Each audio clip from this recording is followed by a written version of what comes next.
Hi folks, it's Evo here from Thunderous Lure Company. Great to see you and welcome to today's episode of Thunderous Fishing Tips. I've got the boatless angler with us today, folks, and yes, we are boatless. We're doing a little ice fishing today, and the sun is just peeking out in amongst those clouds, and it's just warming things up just so nicely. I love that little bit of the feel of the sun on a nice cold winter day. And we drilled a couple holes, and today, folks, we're gonna run the Stingnose jigging spoon. And we're gonna tip them just with a small piece of worm. Oh, there we go. Just with a small piece of worm and work them down here. We're looking for panfish today, sunfish and or perch. And this one feels not too bad. First drop, Antonio. You got one? Yeah. Nice. Feels like a decent fish, folks. And oh, okay, not that decent, but it gave me a good fight anyway. All right, let's get him back in. Nice little bluegill. Okay, so yeah, we're just working these Stingnose off the bottom. I'm running the gold Stingnose. You're running Silver. silver. So we switched it up a bit. I mean, it is sunny, but it's also darker down there, and I like running the gold under those darker conditions. But with this sun out, I don't know. What do you think? Dark down there, is snow covered. They're both good. We'll see. Yeah, all right. So, yeah, just gonna work these off the bottom, folks. Get them right down to the bottom. It's only a 1/16 ounce Stingnose that I'm running today. Very, very light because these fish are a little bit finicky. So you downsize, downsize, downsize, and that'll help trigger a lot of bites. So I'm gonna stick with this little 1/16 ounce. And see if we could trigger a few more hits. But my first drop down there, it gave me a nice bite and a nice little fight actually. So let's see. There we go. There's another one. Another pickup. Yeah. Yep. Good. Again, nice little fight. These fish are, you know what? If you've never gone ice fishing, honestly, it's just a riot. Okay, these are smaller fish, but there are bigger ones here. I know there are bigger ones here. Usually when we come here, you gotta weed through all the small fish to get a dozen or so keepers, but they're definitely here. That's for sure. And honestly, on this little 1/16 ounce, we get big ones, we get small ones. It doesn't matter. So the key, I think, is just to be as subtle as you possibly can and fish as light as you possibly can in the winter. We got a lot of ice. We got about a good foot of ice here today, so that's a non-issue. It's plenty safe, and it's nice to get out. It's nice to get out and do a little bit of fishing. Just because it's winter doesn't mean you're confined to the house.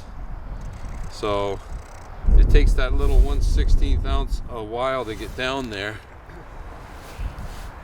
But Small ones. You got one? Yeah, they're small though. Small, yeah, the ones I got were small as well. Oh, there's another one. Maybe. He's fighting. Look at the bend in the fishing rod, folks. It's unbelievable with these panfish. I'll tell you, I just wish these were crappies. If these were crappies, we'd be having a heyday here. But there's nothing wrong with this. Feels like a nicer one. Definitely fighting more. Okay, a little nicer. Not quite keeper size, but a little bit nicer. Nicer sunfish. Okay, get him back in. And let's get back in here again. Drop my line back down. But yeah, we're just working these on the bottom. Now, the thing with the Stingnose, you don't have to tip them. And if the fish are a little finicky and you want to add some scent, then it's great to tip, but they work just the way they are as well. But when the fish are finicky and it's the dead of winter, I do like to tip mine. If I'm going for perch or walleye or crappies, I'll use the eye drops. I like to tip with the eye drops. Just the small one though, not the medium or not the large or the extra large. I would use the small size eye drop Again, keeping things scaled down in size. And the eye drop gives a little bit of scent. And a lot of times that scent is just that little extra trigger you need to help trigger a few extra bites. This one feels a little nicer too. Oh yeah. And that's a better fish. What do you think? Keep? Not bad, yeah. He'll keep. I'm just getting small ones. I mean, he's filletable, but now you see he took my bait. So I've got the bear Stingnose there, and I think what I'd like to do is just since tipping it is working, I'm gonna add a little bit of worm on there, which I brought some little wax worms with me. And I'm just going to add a little piece on there, and we're going to get it right back down in the water again. There you go. We're back in. Handy to have those scissors too for cutting those little worms, because all I'm doing is adding a little bit of scent. Caught on the ice there. All I'm doing is adding a little bit of scent to the Stingnose. I heard the drag going back there. Oh, I just missed one. Small one? Yeah. I just missed one. But yeah, as I was saying, you don't need like a whole piece of worm, or in that case, you know, a wax worm. You don't need the whole worm. All you need is a tiny little piece. So with a pair of scissors, it's very easy to snip off a little piece. And that one I missed. I bet you he took my bait. I bet you I am baitless right now. I'll give one more jig.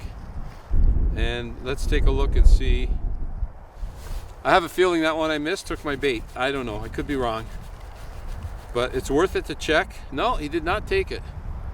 I still have my bait. Okay. So what happened was I had him on for a second or two. He got spooked and took off. So hopefully we can get another one attracted down here. But yeah, tiny, just a little piece of added bait for scent, and that's why I said if I was using the eye drops, I would use the small size ones, because everything needs to be downsized. All you're looking for is that little bit of scent to help trigger maybe a few extra hits, right? So let's see, let's get this right back down there again.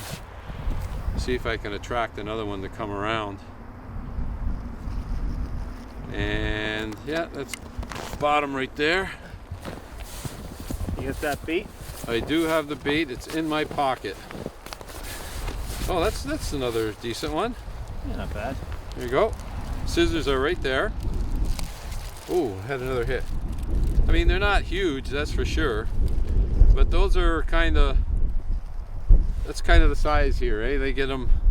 Yeah, they don't get much bigger than that. No. In this spot anyway. No. In fact, you've seen the smaller ones we've already released, right?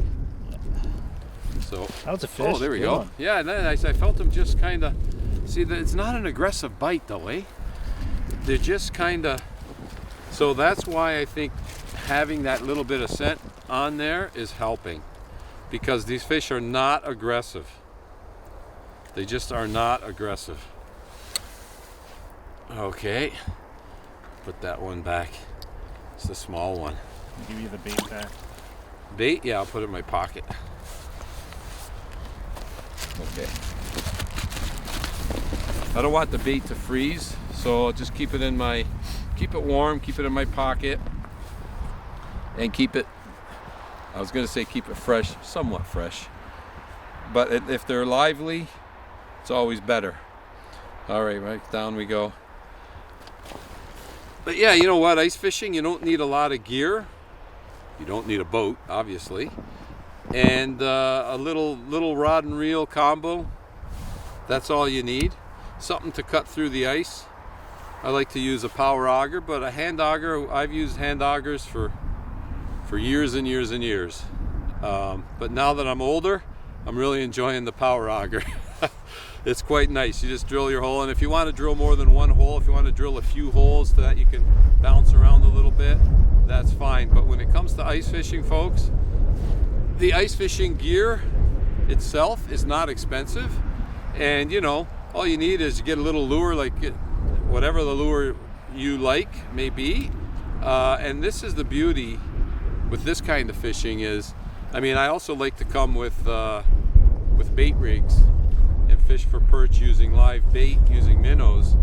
But this is just very, very convenient to be able to just grab a Stingnose and tip it with a little piece of worm and start fishing. This one's a little bit bigger. I'm gonna have to put another piece of bait on again. I'm re-baited up, and that looks like a good one. I don't think it's as big as it looks. Oh, Yeah, not bad. not bad. Give you a good little fight though. Not bad, yeah. Nice. Took my bait. Oh, did he? So you're coming back? Coming back. I just read mine and put it back down. Did you? Yeah, literally I just dropped it down right now. Here, come get some bait. Scissors are there. It's handy to have the scissors. You know, you could break it by hand, but it's a nice clean cut. Oh, missed them. Nice clean cut with the scissors. Jig and pause, Antonio. It's working. It's working. Nice and subtle. Keep that bait fresh. Nice fresh scent down there.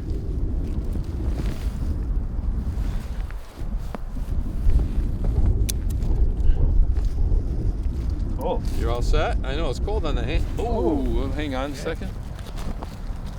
It feels small. Feels small. smaller fish? Yeah. Okay, I'll take the bait. You go back and get fishing. Feels like a smaller fish. But that one was more of an aggressive bite. I don't know. These fish are being real funny today. Small, really small. Smaller fish are more aggressive on the bite than the bigger ones. So I see you brought a rag too, Antonio. Keep your hands dry, eh?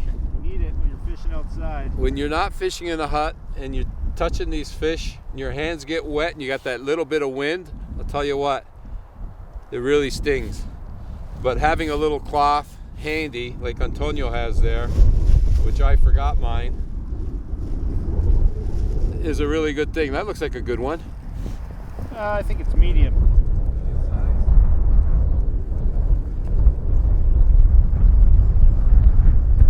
Small. Small. Not even medium.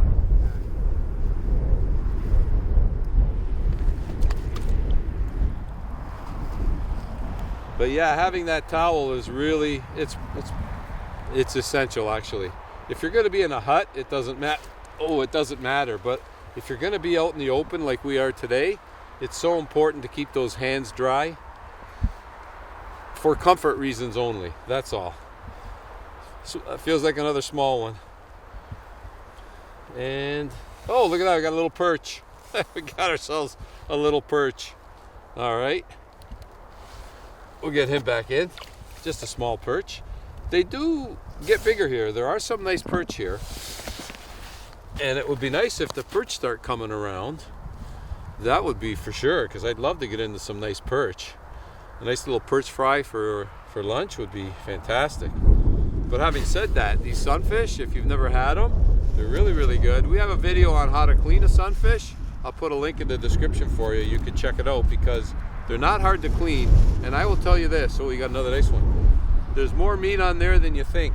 They don't look like they got a lot of meat on them, but they do. That one looks good. That's okay.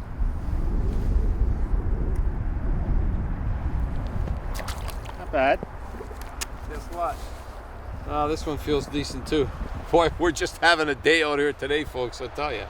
This one feels a little bit bigger. He's fighting a lot more. I don't think it's going to be a keeper, but he's giving me a good little tussle. Actually, he might be. I don't know. This one's feeling pretty good. Whoa, maybe. What is going on here? Oh yeah, that's a keeper. Good one. Hey? That one's a little bit better. Hey, I mean, it's not huge. Come on. It's not huge, but it's a keeper. Bigger than those other ones that we've got there. And he hammered it. He's got all three trebles in his mouth. All three. 3 trebles. Oh, come on, I want to save my bait. Oh, you got my bait in your mouth. Come on, get it out. I want to reuse it because we don't have a lot of bait. So the bait that we do have, we'd like to keep it. Okay, well, that one's maybe a goner. No problem. I'll just refreshen up again. That's okay. That was a decent one though. Okay, I'm rebaited up and back in again. Right to the bottom. We'll give a jig and see if we can get ourselves into some more fish. But that's what I mean about having to weed through the small ones. I mean, eventually you get a bigger bite and a nicer fish. And it's just a matter of being patient. But you know what? In the meanwhile, you're catching fish. You're having fun. They don't all have to be big. It's nice to bring some home for the dinner table, for sure. But it's also nice just to have some fun and do some fishing. That's exactly what Antonio and I are doing today. If you haven't been out, folks, or if you've never tried ice fishing, by all means, give it a try. It's a lot of fun. We lost our sun. The sun didn't last very long. The clouds continued to move in. But that's okay. We're going to enjoy today nonetheless. Wherever you're tuning in from, I want to thank you for spending time with me and Antonio on today's episode of Anonymous Fishing Tips. And as always, folks, until next time, good luck, good fishing.